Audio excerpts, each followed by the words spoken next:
안녕하세요. 반갑습니다. 이번 강의에서 우리가 배울 주제는요. 조선시대의 신분 중에 하나였던 중인에 대해서 살펴보도록 하겠습니다. 자, 여러분, 이 시간에 우리가 제일 먼저 살펴볼 내용은 중인의 의미입니다.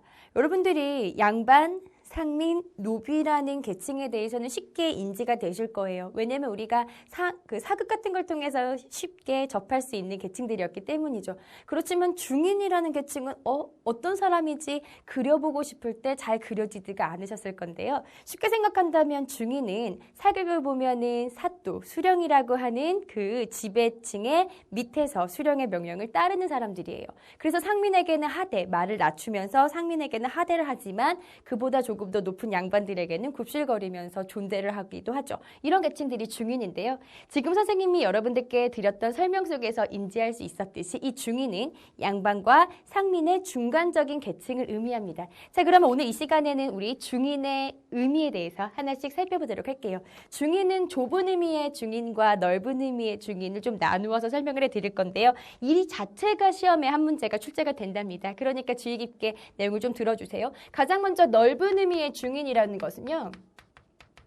이런 거죠. 앞서서 선생님이 방금 소개해드렸듯이 누구와 누구의 중간이라고요. 그렇죠. 양반과 상민의 중간 계층입니다. 그렇기 때문에 우리가 중인이라고 이야기하는 것이죠. 어렵지 않죠. 그런데 좁은 의미의 중인은 과연 어떤 사람들을 이야기하는 걸까요? 이것도 우리가 놓치지 말고 좀 정리를 해주셔야 돼요. 상당히 이 부분이 중요합니다. 좁은 의미로 우리가 중인이라고 말을 한다면 기술관에 속하는 관직을 갖고 있는 사람들을 의미합니다. 기억해 주세요. 좁은 의미의 중인은 누구를 의미한다? 기술관을 의미하는구나 라고 우리가 간단하게 좀 정리를 해볼게요. 이해가 되시죠? 좋아요.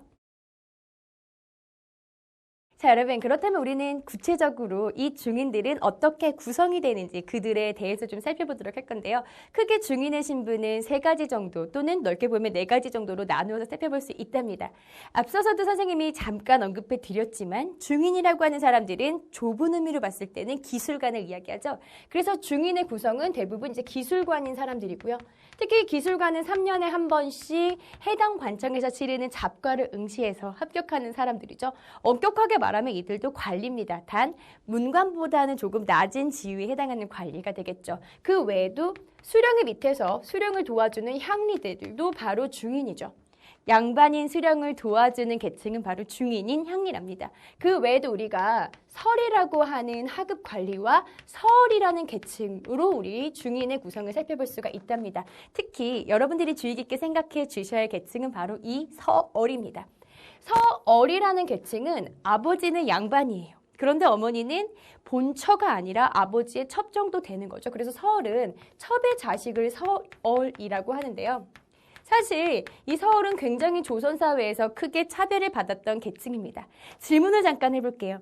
조선시대 때 과거를 볼 수 있었던 신분은 누구였죠? 법적으로는 양인이라면 누구나 다 과거에 응시할 수 있었답니다. 이때 과거에 응시할 수 있는 계층은 양인이라고 얘기했기 때문에 양반, 중인, 상민 모두 합쳐서 과거를 볼 수가 있죠. 즉, 조선의 법은 상민 역시 과거를 볼 수 있을 정도로 개방적인 사회였는데요. 그러나 그런 조선도 서얼은 절대 과거 시험을 볼 수가 없어라고 명시하죠. 상민에게도 응시를 허용했던 이 과거 시험을 서얼에게는 제한합니다. 과거 응시가 제한될 정도로 굉장히 차별적인 대우를 받았던 신분이 서얼이죠. 첩의 자식이라는 이유 하나만으로 사회적 차별이 굉장히 극심했고요. 그래서 이 서얼의 슬픔을 담았던 우리 유명한 소설 있죠.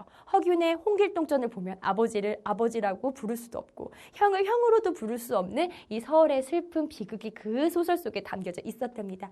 특히 이 서얼에 대한 차별이 조금씩 완화되기 시작한 것은 정조 때부터 완화되기 시작했는데요. 조선 후기에 들어서야 서얼들 중에서 능력이 있는 자들이 관직에 등용될 수 있었답니다. 특히 이 부분이 시험에 많이 나오기 때문에 놓치지 말고 정리해 주세요. 이해가 되시죠? 좋아요. 자, 여러분, 그렇다면 우리는 이 중인들은 과연 어떤 특징을 가지고 그들의 생활상이 펼쳐졌을까요? 중인들의 생활 모습에 대해서 조금 더 간단하게 선생님이 소개해 드리도록 하겠습니다. 일단 중인은 아버지의 직역이 자식에게 세습이 됩니다. 아버지가 의학을 연구하는 기술관이에요. 의관이라고 해볼까요? 그렇다면 자식도 그 뒤를 그대로 이어서 의관이 되는 거죠. 즉, 기술관이 중인이 갖고 있는 가장 중요한 특징은요. 직역을 세습한다는 특징을 가지고 있어요. 하나만 더 한다면 이런 질문을 할 수가 있죠. 선생님, 중인은 누구랑 결혼을 하나요? 양반이랑 결혼을 하나요? 아니면 상민이랑 결혼하나요? 아니면 중인끼리만 결혼을 하나요? 일단 가장 중요한 원칙은 신분사회에서는 같은 신분의 사람들끼리만 혼인할 수 있는 원칙을 전제로 하고 있죠. 따라서 중인 역시 같은 신분끼리만 혼인을 할 수 있었습니다. 신분끼리 주로 혼인을 담당하였죠 라는 것도 아주 간단하게 우리가 기억해 주시면 되겠습니다. 뭐 어렵지 않은 부분이기 때문에 쉽게 정리가 되실 거예요. 자, 여러분, 우리 이번 시간에 배웠던 중요한 내용들을 핵심 정리를 통해서 한 번 더 확인해 볼게요. 자, 우리 이 시간에는 중인의 의미와 구성과 생활에 대해서 살펴봤죠. 특히 잊지 마셔야 될 한 부분은요.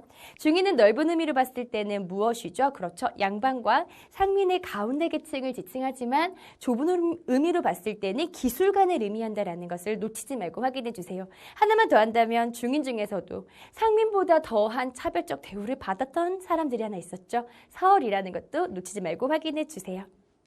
자, 여러분, 이번 시간에 배웠던 중요한 내용들을 우리 개념 확인 문제를 통해서 확인해 볼 건데요. 먼저 문제 풀어보셨나요? 자, 준비가 되셨으면 선생님하고 함께 답을 맞춰볼게요. 자, 1번입니다. 자, 너무 중요한 문제가 바로 1번부터 출제가 되죠? 다 맞추실 수 있을 겁니다. 중인은 넓은 의미로는 양반과 상민의 중간 신분을 의미하죠. 자, 좁은 의미로는 그렇죠. 기술관만을 의미합니다. 이번에도 마찬가지로 중요한 문제군요. 중인 신분이었지만 문과 응시가 금지되는 등의 차별적 대우를 받았던 신분, 이것은 바로 서얼에 대한 설명이죠. 자, 이렇게 우리가 답을 다 맞춰봤는데요. 답을 맞추는 거는 그렇게 어렵지가 않으셨을 거예요. 이 시간에 배웠던 중요한 내용들을 이 시간에 복습해 주시는 거 잊지 마셔야 돼요. 자, 강의 듣느라고 너무 수고하셨습니다.